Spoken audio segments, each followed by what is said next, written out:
Dans ce cours, nous allons faire très souvent référence à la notion de modèle pour désigner un système structuré de connaissances permettant de décrire, de comprendre et d'expliquer un phénomène, en l'occurrence ici l'apprentissage.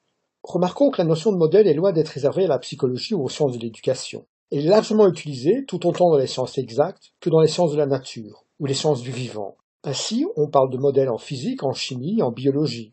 Par contre, la notion de théorie est généralement réservée à certaines disciplines, comme la physique ou les mathématiques, car il s'agit dans ce cas de fournir une explication à caractère universel, à laquelle ne peuvent prétendre des disciplines comme la pédagogie ou la psychologie. En sciences humaines, la connaissance que l'on a des phénomènes n'a donc pas la valeur universelle qui caractérise les sciences exactes. Tout fait, même démontré à travers des méthodes d'investigation rigoureuses, n'a de sens qu'à travers l'interprétation qu'il recevra à l'intérieur d'un système structuré de connaissances, que l'on désigne par le terme modèle. C'est donc sur la notion de modèle que nous appuierons dans ce cours, en insistant sur le caractère relatif de l'explication apportée aux phénomènes liés à l'apprentissage. En effet, comme vous aurez tout loisir de le constater dans le déroulement de ce cours, la compréhension des phénomènes d'apprentissage a évolué au fur et à mesure du temps, et les concepts qui avaient la cote hier ne l'ont plus nécessairement aujourd'hui. Une autre caractéristique importante attachée à la notion de modèle relève du fait que cette notion repose sur des hypothèses qui, en principe, doivent être clairement explicitées pour assurer la validité des conclusions qui seront tirées sur la base du modèle considéré.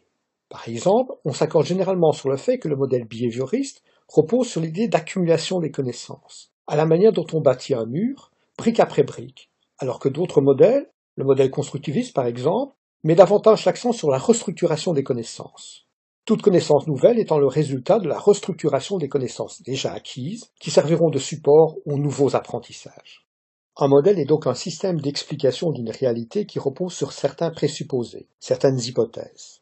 Par exemple, l'idée que l'apprentissage implique une construction active de la part du sujet qui apprend a donné lieu à une appréhension radicalement différente des phénomènes d'apprentissage et a engendré la naissance de nouveaux modèles qui tranchaient radicalement par rapport à la manière dont l'apprentissage était compris jusqu'alors. Comme nous venons de le souligner, la connaissance des modèles d'apprentissage nous aide à comprendre comment se déroule l'apprentissage. Mais elle nous permet également de concevoir des actions et des dispositifs de formation plus cohérents et plus efficaces. Les modèles d'apprentissage dont nous traiterons dans cette unité concernent ce qu'on peut appeler l'ère moderne des théories de l'apprentissage. Ainsi, les premiers travaux auxquels nous ferons référence remontent à la fin du XIXe siècle. Sans nier l'apport des grands philosophes de l'Antiquité comme Platon ou Socrate, ou encore des théoriciens de la pédagogie du XVIIIe et XIXe siècle, tels que Comenius, Rousseau, Pestalozzi, nous considérons que ces travaux, malgré l'impact qu'ils ont pu avoir sur les conceptions pédagogiques en vigueur à l'époque, ne conduisent pas à un ensemble de connaissances constituées sous la forme d'un modèle. Dans ce cours, nous considérons les 6 grands modèles qui structurent les conceptions modernes par rapport à l'apprentissage, à savoir le behaviorisme, le néo-behaviorisme, le gestaltisme, le cognitivisme, le constructivisme et le néoconstructivisme. Parallèlement à ces 6 modèles de l'apprentissage dont nous venons de parler, nous traiterons aussi dans ce cours de certains modèles de l'enseignement. La distinction entre modèle d'apprentissage et modèle d'enseignement tient essentiellement au fait que dans le premier cas, on s'intéressera en priorité à expliquer et à décrire les démarches d'apprentissage mises en œuvre par l'apprenant pour acquérir de nouvelles connaissances, alors que dans le second, on s'attachera à présenter les manières efficaces d'enseigner afin de faciliter l'acquisition de ces connaissances par l'apprenant. Dans certains cas, un modèle d'enseignement est directement inspiré par un modèle de l'apprentissage. C'est ce qu'on observe notamment à propos des modèles behavioristes et néo-behavioristes. Ainsi, le behaviorisme est au départ typiquement un modèle d'apprentissage fondé sur une démarche expérimentale très stricte, basée sur des études réalisées chez l'animal. Le chien chez Pavlov, le chat chez Thorndike, la souris ou le pigeon chez Skinner. Par la suite, sous l'impulsion notamment de Skinner, de cette théorie de l'apprentissage est né un modèle de l'enseignement sans erreur, qui a notamment été exploité dans le cadre de l'enseignement programmé. L'exemple du behaviorisme illustre la situation où une théorie de l'enseignement a une théorie de l'apprentissage pour fondement. Ce n'est toutefois pas toujours le cas. Par exemple, la pédagogie de la maîtrise n'est pas strictement fondée sur un modèle d'apprentissage particulier, mais est influencée par plusieurs modèles, notamment le modèle néo-behavioriste et le cognitivisme, qu'elle s'efforce d'intégrer pour formuler des propositions cohérentes en vue de rendre l'enseignement plus efficace. Comme l'illustre le schéma présenté, la plupart des modèles d'enseignement qui seront étudiés dans ce cours sont influencés par plusieurs modèles d'apprentissage. C'est le cas de l'enseignement direct, de l'enseignement par imitation ou de la pédagogie par découverte, alors que l'éducation cognitive met essentiellement en œuvre les idées développées dans le cadre du modèle cognitiviste.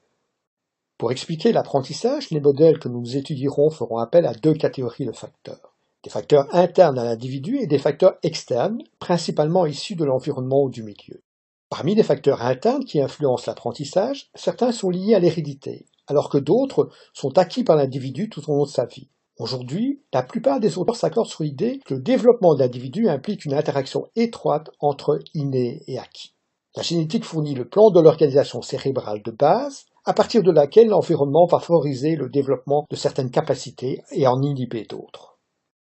Le début du XXe siècle a néanmoins été marqué par une forte tension entre deux approches. La première issue des travaux des chercheurs américains Watson et Thorndike et du chercheur soviétique Pavlov est connue sous l'appellation behaviorisme ou comportementalisme. La seconde trouve sa source dans les travaux de chercheurs se revendiquant de la psychologie de la forme, aussi appelée gestaltisme, qui, à partir de leurs expériences sur la perception, ont mis en évidence un certain nombre de principes qui régissent l'apprentissage humain. Comme nous le verrons, entre ces deux courants, les sujets d'opposition n'ont pas manqué, en particulier en ce qui concerne les méthodologies de recherche mobilisées. Les behavioristes se refusant de prendre en compte tout élément qui ne serait pas observable, et les tenants de la psychologie de la forme revendiquant le droit de faire appel à des méthodes s'intéressant aux mécanismes mentaux internes, qui par nature ne sont pas directement observables. Un autre point d'achoppement entre behavioristes et gestaltistes concerne l'origine de l'apprentissage. Pour les behavioristes, l'origine de l'apprentissage est à trouver dans l'environnement. C'est l'environnement qui modèle et construit le comportement de l'individu, alors que pour les gestaltistes, certains éléments innés, appelés bonnes formes, peuvent avoir un effet direct sur le comportement de l'individu. Dans le débat entre inné et acquis, de nombreuses voix se sont fait entendre depuis les oppositions entre behavioristes et gestaltistes. Ainsi, les socioconstructivistes, pour lesquels les éléments innés ne sont guère intéressants, affirment que ce qui compte, c'est le modelage par l'environnement, en particulier l'environnement social et culturel. Piaget, en tant que constructiviste, adopte, pour sa part, une position intermédiaire, en reconnaissant que certains acquis de base peuvent exister, mais en insistant sur le fait que ce qui est important, c'est d'accompagner leur développement, en tenant compte d'un processus de maturation sur lequel il est fort difficile d'intervenir directement. La psychologie cognitive reconnaît la double contribution de l'inné et de l'acquis en soulignant à la fois l'importance du potentiel inné et la nécessité de bénéficier d'un environnement stimulant pour assurer un développement harmonieux de l'intelligence humaine. Les neurosciences, tout en reconnaissant l'origine génétique des principaux circuits du cerveau, affirment que ces circuits ont une grande capacité à se modifier sous l'action de l'environnement. Ainsi, l'éducation doit tirer parti de la plasticité cérébrale, qui est particulièrement développée chez l'enfant, pour pousser les capacités cognitives de l'individu aussi loin que lui permet son potentiel inné. Même des lésions importantes du cortex cérébral à la naissance peuvent être compensées en réorientant les fonctions cognitives ou motrices vers des circuits cérébraux proches. C'est à participer à ces débats d'idées qui ont jalonné le siècle dernier et qui se prolongent jusqu'aujourd'hui que nous vous invitons dans ce cours, tout en n'oubliant pas que l'intérêt de ces modèles dépend non seulement de leur valeur heuristique, mais surtout de leur capacité à générer des pratiques pédagogiques susceptibles d'améliorer l'apprentissage. C'est donc entre théorisation et exemples pratiques que nous tenterons de cheminer dans l'itinéraire qui vous est proposé pour les 5 prochaines semaines de ce cours.